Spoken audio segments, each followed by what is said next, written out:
नमस्कार, छत्तीसगढ़ का number 1 bulletin देख रहे हैं आप और मैं हूं आपके साथ अवंतिका श्रीवास्तव। बात करेंगे छत्तीसगढ़ की सबसे बड़ी खबर की, यानी कि बजट की।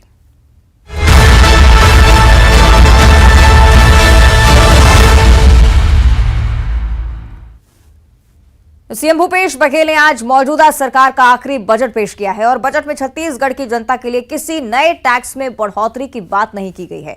बजट में नवा रायपुर से दुर्ग तक लाइट मेट्रो सेवा शुरू करने की घोषणा। इस साल 1,21,500 करोड़ का ये बजट पेश किया गया है। पिछले साल की तुलना में 17% ये बजट ज्यादा है। सीएम ने अपने इस भाषण में बेरोजगारी भत्ते का भी ऐलान किया है, जिसके मुताबिक बेरोजगारी भत्ते को लेकर ये घोषणा 2,500 रुपए हर महीने बेरोजगारी भत्ता दिया जाना है। आंगनवाड़ी कार्यकर्ताओं का मानदेय 6,500 से बढ़ाकर अब 10,000 रुपए कर दिया गया है और सहायिकाओं को जहां 3,550 रुपए मिल रहे थे, अब बढ़ाकर 5,000 रुपए उन्हें दिए जाएंगे। विधवा पेंशन की राशि 300 से बढ़ाकर 500 रुपए, जबकि मध्याह्न भोजन रसोइयों का वेतन बढ़ाकर 1,800 रुपए करने की घोषणा की गई है।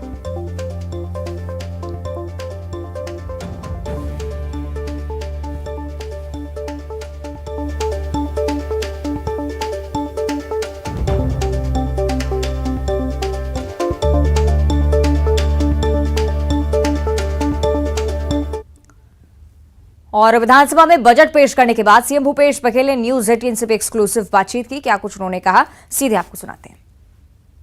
मंत्री भूपेश बघेल ने अपना 5वां बजट यहां प्रस्तुत कर दिया और छत्तीसगढ़ के बाहर जो रिस्पांस मिल रहा है, जगह जगह से, सब जगह से खुशियां मनाई जा रही हैं, उसको लेकर समझ में आ रहा है कि कैसा बजट है। मुख्यमंत्री जी, पिछली बार से 17% ज्यादा बजट है। क्या दिमाग में था आपके जब ये बजट आप तैयार कर रहे थे? देखिए, हमारे पास जो वित्तीय संसाधन है वो सीमित है और उसमें मितव्ययता भी हमने बरती और दूसरा हमारे आय में कैसे वृद्धि हो, दोनों तरफ हम लोगों ने काम किया है और उसके कारण से हमारा बजट का आकार बढ़ा है। और बजट का आकार बढ़ने के साथ साथ बहुत सारे जो वादे हैं उसको पूरा करने में हम सफल रहे। तो और ये सरप्लस बजट है और पहली बार अभी तक के ऐसा हुआ है 2011 के बाद हम बाजार ऋण नहीं लिए हैं। ये सबसे बड़ी बात है।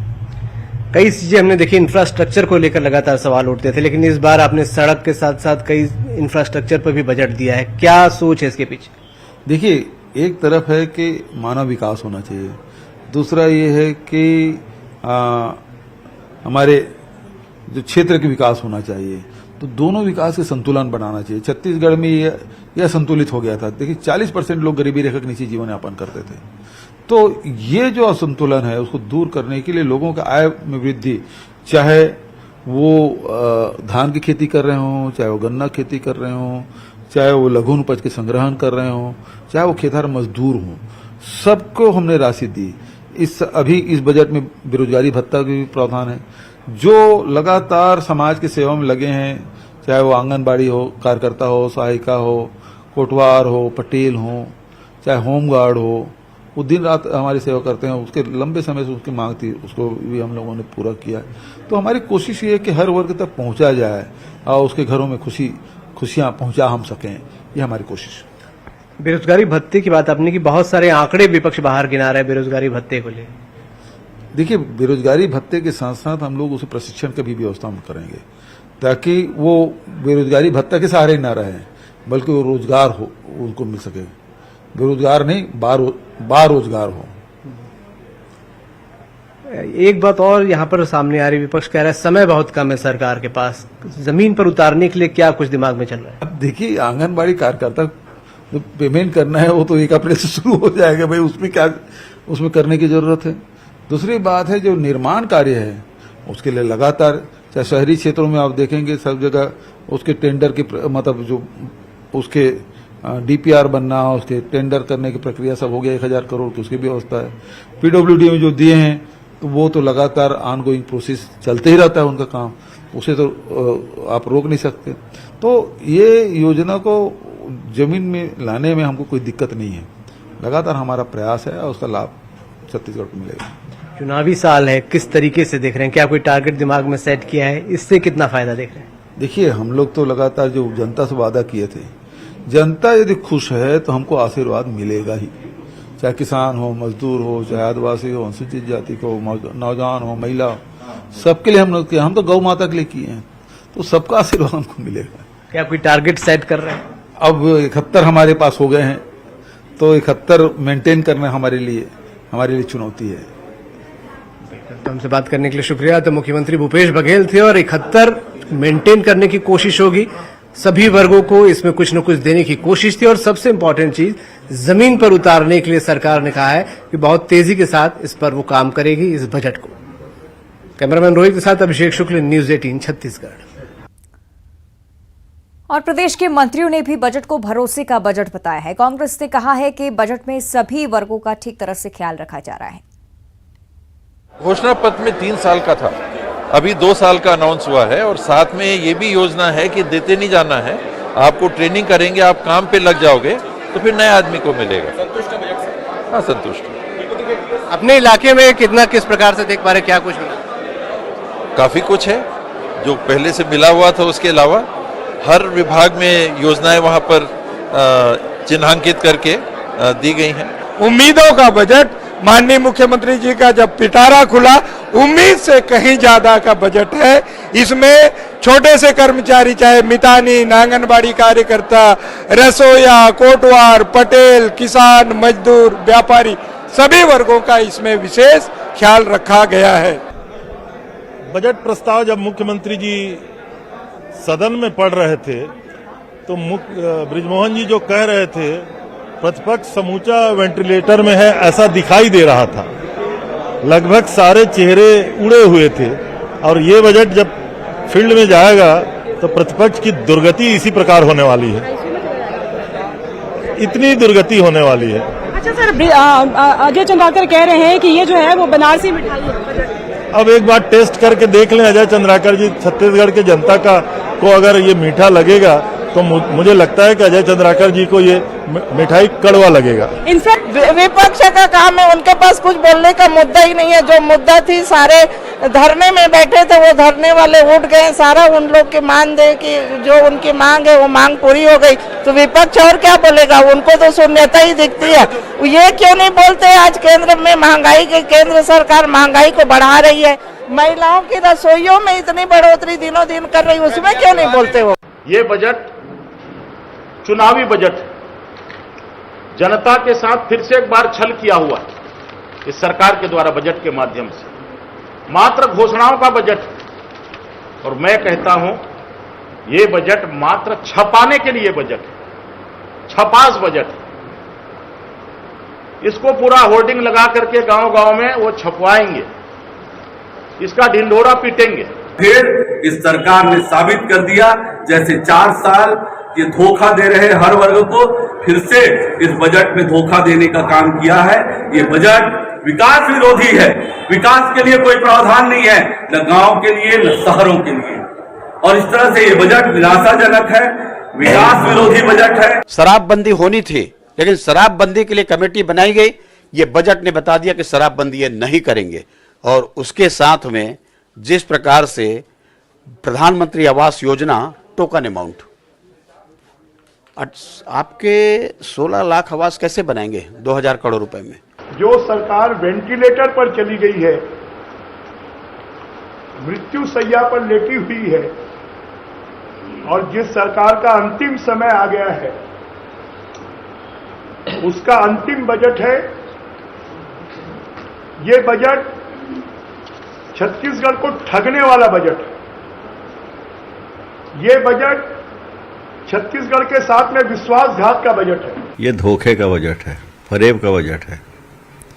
और जिस तरह इन 4-4.5 सालों में छत्तीसगढ़ की जनता ने देखी है कि झूठ पे झूठ, झूठ पे झूठ, और इनका झूठ का घड़ा इतना भर गया है, ये लोग इतना पाप कर चुके हैं, इनका समय सब डूबती नैया के समान है। और इसीलिए ये लोभ लुभावन जो बजट बनाया है ना, जो आज भी 60,000 करोड़ से ऊपर के कर्ज में है, जो आज भी बेरोजगारों को 4.5 साल हो गए भत्ता नहीं दे रहे हैं, अब लालीपाप दिखा रहे हैं।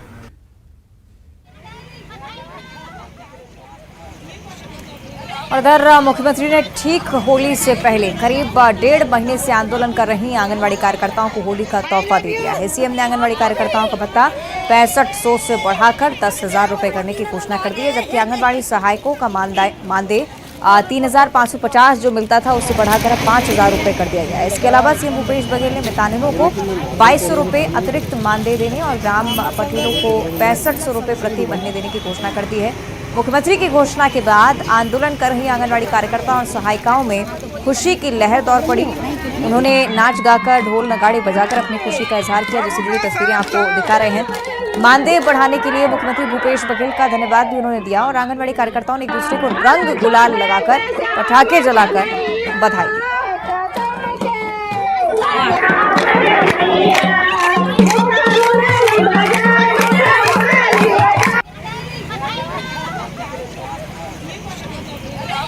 अलग अलग क्षेत्रों की अलग अलग जिलों की 8 तस्वीरें आपको दिखा रहे हैं। आंगनबाड़ी कार्यकर्ताओं और सहायिकाओं के बीच किस तरह से खुशी का माहौल आज दौड़ पड़ा, क्योंकि सौगातों का पिटारा जब खुला तो उनके लिए भी कई सारे प्रावधान सामने आए। महिलाओं ने पूरे उत्साह के साथ इस बजट को भी सेलिब्रेट किया, साथ ही साथ प्री होली सेलिब्रेशन भी आपके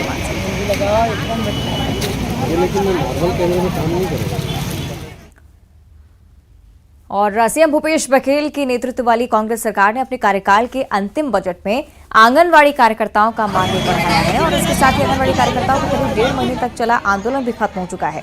आंगनवाड़ी कार्यकर्ताओं ने घोषणा के बाद अपनी खुशी का इजहार किया और अब कल से आंगनबाड़ी केंद्र खोलने की बात भी कही है। और हम कल अपन ड्यूटी में सब वापस हो जाबो, अपन आंगनबाड़ी कल से संचालन करबो। और फिर से मैं बधाई देता हूँ कका, फिर हमारे ध्यान रखे रहे और छोटे छोटे मांग दूटी हुए जेला हम थोड़ा बैठ के बात कर लेती हमार कका और हमार वहू दूर दर्द समझ जाती, अब कर देती पूरा। ओमा कोई आए के खर्चा नहीं आवे, थोड़ा थोड़ा छोटे मांगे थोड़ा सुन लेती बस। जो आज के बजट में आप देख सकते हैं कि आंगनबाड़ी सहायिका है उनको काफी खुशी देखने को मिल रही है उनमें। और ये देखिए मुख्यमंत्री का धन्यवाद ज्ञापित कर रहे हैं, गुलाल लगाकर बहुत ज्यादा मैं आप लोग के माध्यम से माननीय मुख्यमंत्री जी का प्रणाम करते हुए बोलती हूँ कि आपने हमारी दुख दर्द को समझा, अपने छत्तीसगढ़ की बहन बेटी की दुख समझेगा। इसने कका हमेशा हमारे दुख दर्द में शामिल रहे। देखिए एक मिनट मैं इमरान से कहूँगा, देखिए ये वही आंगनबाड़ी के कार्यकर्ता है जिनके आंखों में आंसू दिख रहा है और सभी के चेहरों पर ये मुस्कान है दिख रही है, ये गुलाल लगा रहे हैं। बताएंगे कितनी खुशी महसूस हो रही है?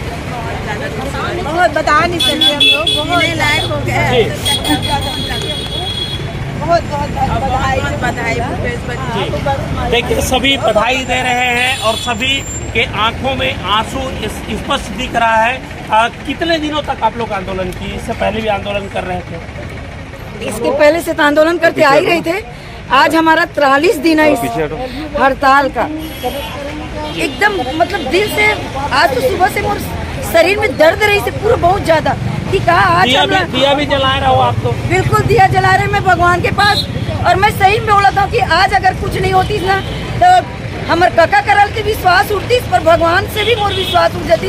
और वो दीपक जो जलाए तो ईश्वर के साथ साथ मोर मुखिया मोर काका मोर बात ला समझी से, हमार बहनी मन के दुख दर्द मेहनत ला समझी से आज वो 43 दिन में हमार बहने कोनो के ऊपर कोई कार्रवाई नहीं करी से, ओकरो पर हाथ जोड़ के मैं धन्यवाद देता हूं। बिल्कुल आपको ये कहा जा सकता है कि 43 दिनों तक इनका आंदोलन चला और अभी एक खुशी के आंसू ये बहे वो बिल्कुल दिख रहे हैं। ये कहा जा सकता है कि बजट से आंगनबाड़ी कार्यकर्ता सहायिकाओं को काफ़ी मदद मिली है और इनका भरोसा है सरकार पर और खास करके प्रदेश के मुख्यमंत्री भूपेश बघेल, और लोग उन्हें प्यार से काका कहते हैं। उन पर कैमरा पर्सन इमरान कुरैशी के साथ विगत तिवारी। आगे बढ़ते हैं, अंबिकापुर की ओर करेंगे। स्वास्थ्य मंत्री टीएस सिंहदेव का एक बड़ा बयान सामने आया है। कांग्रेस का हाथ जितना होना चाहिए उतना नहीं है, ये बात कही है स्वास्थ्य मंत्री टीएस सिंहदेव ने। हमारे सिर और कंधे पर महसूस नहीं हो रहा है हाथ हर परिस्थिति में, लेकिन कांग्रेस के साथ खड़ा रहा। मैं बीजेपी में कभी नहीं जाऊंगा, टीएस सिंहदेव ने कहा। बीजेपी के लोगों से मेरे संबंध अच्छे हैं लेकिन जाऊंगा नहीं। मेरी विचारधारा बीजेपी से मेल नहीं खाती है। मेरे परिवार के लोग कहां जाएंगे मुझे ये नहीं पता। सिर कंधे पर लेकिन कांग्रेस का हाथ महसूस नहीं हो रहा। स्वास्थ्य मंत्री टीएस सिंहदेव का दर्द छलका है। मैंने और परिवार ने हमेशा ये देखा कि कांग्रेस का जो माध्यम है काम करने का लोगों के बीच में, ये हम लोग को स्वीकार्य रहा। कांग्रेस भी हमारी देखभाल करती थी, हम भी कांग्रेस के नाम पे काम करते थे, हम सब मिल के काम करते थे। अभी कुछ दिनों से जरूर ऐसा लगता है कि जितना सर पे हाथ या कंधे पे हाथ होना चाहिए वो महसूस नहीं हो रहा, पर वो अपने जगह की बात है। बावजूद इसके मेरा व्यक्तिगत जो विचार है वो भाजपा में सम्मिलित होने का कभी नहीं हो सकता। व्यक्तिगत घर के लोग क्या करेंगे मैं नहीं जानता, वो मेरे समधी हैं तो मेरे बच्चे के फादर इन लॉ हैं, उनकी बेटी भी आई है, वो क्या करते हैं, मेरे भाई क्या करते हैं, बाकी लोग क्या करते हैं, ये मैं नहीं कह सकता। लेकिन मैं भाजपा के मंच से अपने जीवन काल में प्रचार करता हुआ नहीं दिखूंगा। और आइए अब आपको सुनाते हैं मध्य प्रदेश के पंचायत और ग्रामीण विकास मंत्री महेंद्र सिंह सिसोदिया ने टीएस सिंहदेव को लेकर बीते दिनों क्या कहा था। उन्होंने सिंहदेव को भाजपा में आने का न्योता दिया था, सुनिए। जन व्यक्तित्व है उनका, और ऐसे व्यक्ति को झूठ बोलकर, उनको छलकर राहुल गांधी जी और उनकी टीम ने उनके साथ नहीं बल्कि पूरे छत्तीसगढ़ की जनता के साथ अन्याय किया है। मैं आज आपके माध्यम से यही अनुरोध करूंगा माननीय सिंहदेव साहब से कि महाराज आप की कदर कांग्रेस पार्टी के लोगों में नहीं है, न आपकी कदर वो जानते हैं। इसी तरीके का वाकया महाराज ज्योतिरादित्य सिंधिया जी के साथ भी हुआ था और उन्होंने शूरवीरता का परिचय देते हुए भारतीय जनता पार्टी का दामन थामा।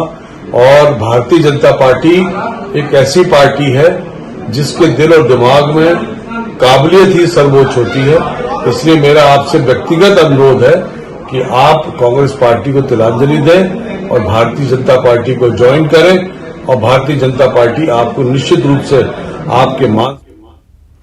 सहयोगी श्रवण महंत ज्यादा जानकारी के लिए जुड़ रहे हैं। श्रवण, सिंहदेव की तरफ से लगातार ये कहा जा रहा है कि विचारधारा के बेसिस पे मैं बीजेपी में कभी नहीं जा सकता, लेकिन बड़ा बयान उनकी तरफ से इसलिए भी क्योंकि अब कांग्रेस को खुद में झांक कर देखने की बहुत ज्यादा जरूरत कि कहाँ अब वो गलत हो रहे हैं, क्योंकि बड़ी बात मंत्री सिंहदेव कह रहे हैं इसमें। जी बिल्कुल, जिस तरह से आज टीएस सिंहदेव का बयान सामने आया है, उस बयान में कहीं न कहीं टीएस सिंहदेव की मुख्यमंत्री वाली जो दर्द है वो कहीं न कहीं सामने आई है। क्योंकि जिस हिसाब से उनका बयान आया है कि कंधे और सिर पर जो कांग्रेस है वो जो हाथ पहले जो हाथ रखे थे वो कहीं न कहीं महसूस नहीं हो रहा है। तो कुल मिलाकर उनका ये कहना है कि कांग्रेस में उनकी चल नहीं रही है, कांग्रेस में उनकी बातों को नहीं सुना जा रहा है, कांग्रेस में जो उनको उनकी बातों को नजरअंदाज किया जा रहा है और इसी पर जो है सियासत शुरू हो गई है। उनको कहीं न कहीं भाजपा में उसको लाने के लिए न्योता भी दिया गया था, लेकिन टीएस सिंहदेव ने इस पर साफ तौर पर ये कहा कि मैं कभी भाजपा पर पार्टी में शामिल नहीं हो पाऊंगा, क्योंकि भले मेरे जो रिश्तेदार हैं और पूरे परिवार हैं वो भले भाजपा में है, लेकिन भाजपा से मेरा विचारधारा और संबंध नहीं है। अब ये देखना होगा कि सियासी हलचल इस बयान के बाद क्या कुछ कहती है। शुक्रिया आपका फिलहाल जानकारी के लिए। और अब कवर्धा से बड़ी खबर की बात करेंगे। कवर्धा से तमिलनाडु गए 7 मजदूरों में दहशत का माहौल है। मजदूरों के परिजनों ने हत्या की आशंका जाहिर की है। मारपीट और हत्या की आशंका से परिजन भी सहमे हुए हैं। मजदूरों के परिजनों ने थाने में इसकी शिकायत दर्ज करवाई। तमिलनाडु जो मजदूर गए हैं उन्हें अब वापस छुड़ाने की मांग की जा रही है। तमिलनाडु कुकुदूर थाना क्षेत्र से 7 मजदूर पहुंचे हैं, लेकिन अब परिजनों की तरफ से यही कोशिश कि उन्हें जल्द से जल्द तमिलनाडु से वापस लाया जाए, क्योंकि मारपीट की भी आशंका है, साथ ही साथ हत्या की भी आशंका परिजनों की तरफ से जाहिर की गई है। जिला प्रशासन से भी गुहार लगाई है परिजनों ने। सहयोगी मनीष हमारे साथ फोन लाइन पे जुड़ रहे हैं। मनीष, क्या कुछ परिस्थितियां परिजन बता रहे हैं, किन परिस्थितियों में मजदूर वहां रह रहे हैं?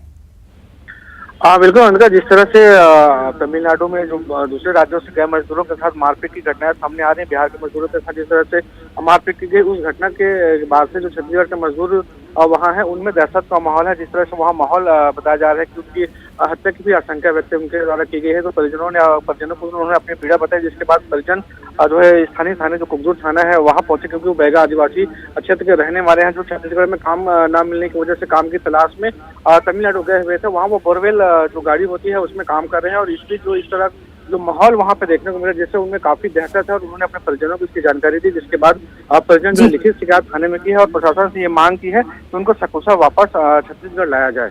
जी ठीक है, शुक्रिया आपको मनीष इस जानकारी के लिए। और अब बात करेंगे छत्तीसगढ़ के मौसम को लेकर। मौसम विभाग ने अलर्ट जारी कर दिया है। प्रदेश के कई जिलों में बारिश हो सकती है।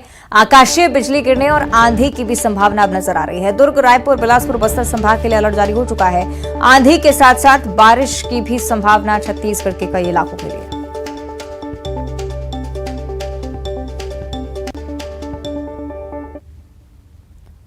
और अब देखिए 25 सेकंड में खबर। रायपुर में कल से खुलेंगे आंगनबाड़ी केंद्र। 43 दिनों बाद